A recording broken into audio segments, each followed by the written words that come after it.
आपने अभी एक वीडियो देखा किस तरीके से उसमें सीसीटीवी फुटेज में वो गाड़ी आती है और बीच भीड़ में खड़े होकर वो फटती है और उसकी सारे टुकड़े बिखर जाते हैं। कितने ऊंचे तक आपको टुकड़े गाड़ी के जाते दिखते हैं।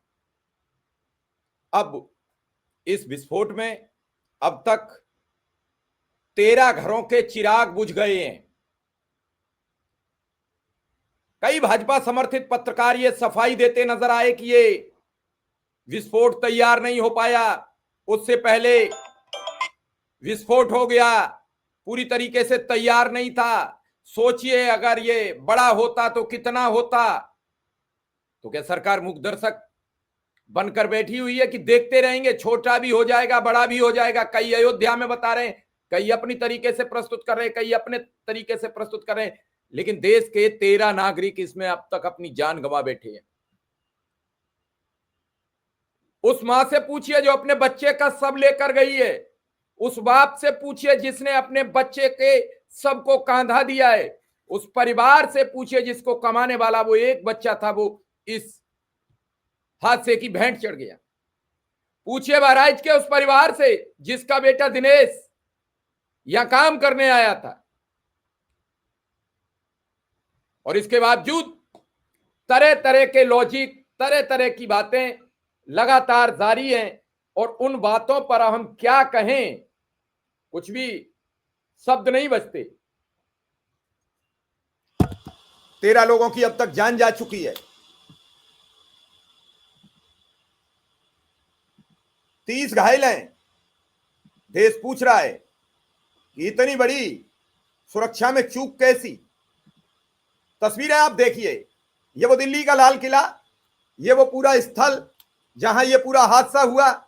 देश की राजधानी दिल्ली, जहां सुरक्षा के नाम पर करोड़ों रुपया खर्च किए जाते हैं, वहां लाल किला जैसे ऐतिहासिक और अत्यंत संवेदनशील इलाके में हुए इस धमाके ने पूरे देश को हिला के रख दिया है। 10 नवंबर की शाम को हुई इस भयावह घटना में अब तक इस देश के 13 नागरिकों की मौत हो चुकी है, जबकि 30 लोग घायल उठते हैं। सवाल उठता है यह कैसे हुआ, और क्या दिल्ली की सुरक्षा व्यवस्था सिर्फ कागजों में है? शाम के 6 बजे 6 बज रहे, 6:55 हो रहे थे। लाल किला मेट्रो स्टेशन जो आपके इस स्क्रीन पर है, यही गेट, यही मेट्रो के पास एक सफेद कार एक लाल बत्ती पर रुकती है, ट्रैफिक सिग्नल पर रुकी। आपने वो वीडियो देखा, कैसे धमाका हुआ, कैसे परकच्छे उड़े और बिछ गई लाशें। चीख पुकार मच चुकी थी, भगदड़ मच चुकी थी, कोई पूछने वाला नहीं था। धमाका इतना जोरदार था, पूरा इलाका दहल गया। इतनी जोरदार आवाज थी, आसपास की खिड़कियां तक टूट गईं। चंद सेकंड में 5 से ज्यादा गाड़ियां आग की लपटों के चपेट में आ चुकी थी, धू धू कर जल रही थी। लोग चीखते भागते नजर आए, धुएं का गवार पूरे इलाके में छा गया। एक गाड़ी हरियाणा में पकड़ी जा रही है, एक व्यक्ति सहारनपुर पकड़ा जा रहा है, एक यूनिवर्सिटी, एक लखनऊ की यूनिवर्सिटी, और ये सब होता रहा। ये पांव जमते रहे और किसी को कानों कान खबर नहीं लगी आखिर चल क्या रहा है।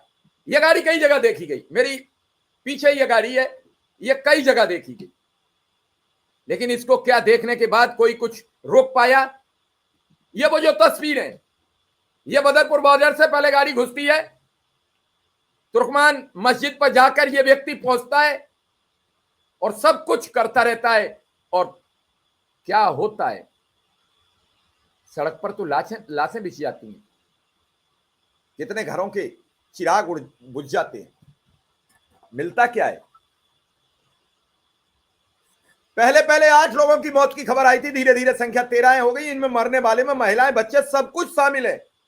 करीब 30 लोग अभी भी अलग अलग अस्पतालों में भर्ती हैं। कई की हालत आज भी गंभीर और चिंताजनक बताई जा रही है। लेकिन एक वीडियो सोशल मीडिया पर वायरल हो रहा था, वो कह रहा था कि 50 लोग मरे हैं।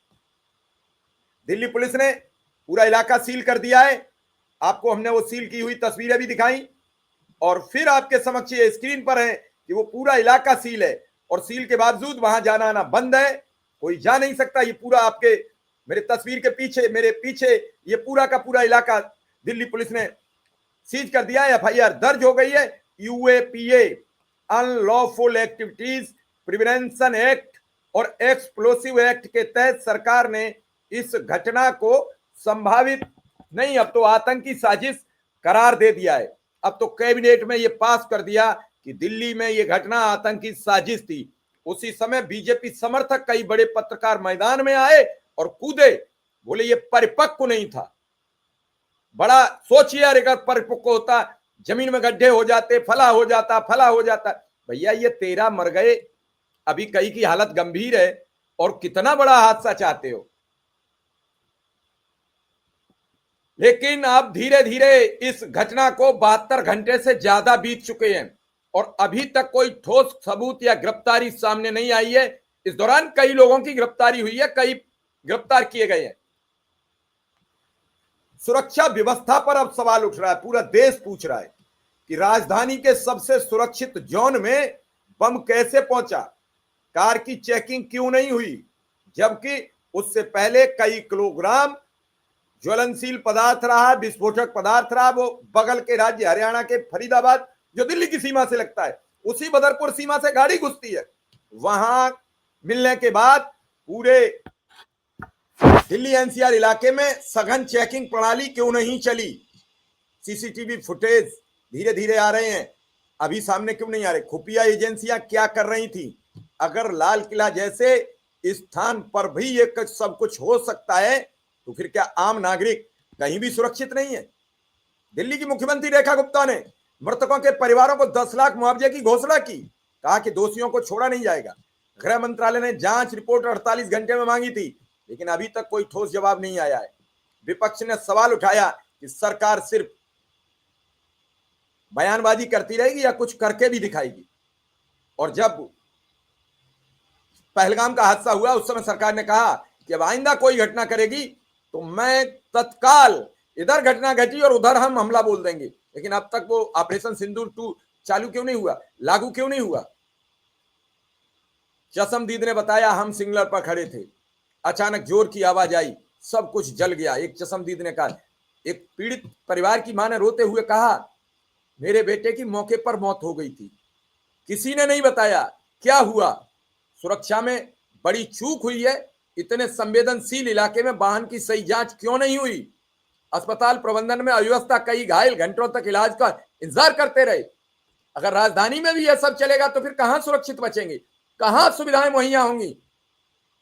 मृतकों की संख्या और घटना का कारण लगातार बदलता रहा, लगातार जानकारियां अलग थलग होती रही। मीडिया का बयान देने में भी काफी समय लगा, मीडिया के सामने बयान आने में काफी समय लगा। सुरक्षा विशेषज्ञों का कहना है कि अगर यह बम प्लांट किया गया तो यह बहुत योजनाबद्ध तरीके से किया गया। आखिर इस योजनाबद्ध तरीके से क्या तैयारी थी, और अगर दुर्घटना थी तो कार में इतना विस्फोटक था कैसे। दोनों ही स्थिति में सुरक्षा एजेंसियों की ही जिम्मेदारी से इंकार नहीं किया जा सकता है। क्या दिल्ली अब भी सुरक्षित है, सवाल नंबर 1। सवाल नंबर 2, क्या सरकार हर बार हादसे के बाद सिर्फ जांच और मुआवजे तक सीमित रहेगी या कुछ करके दिखाएगी। क्या पीड़ित परिवारों को न्याय मिलेगा या फिर वही लिखी हुई स्क्रिप्ट। और सबसे बड़ा सवाल, हम कब तक ऐसे हादसों पर दुर्भाग्यपूर्ण कहकर आगे बढ़कर निंदा करते रहेंगे।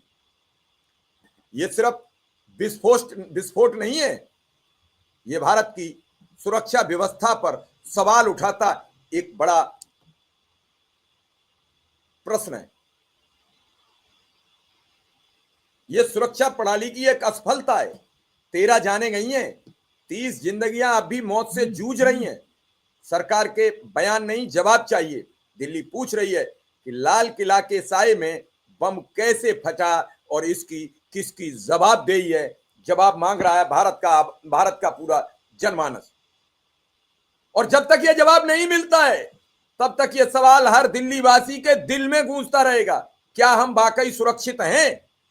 अगर नहीं तो हमें कमेंट बॉक्स में बताइए, क्या मेरा सवाल जायज है या गलत। धन्यवाद, नमस्कार।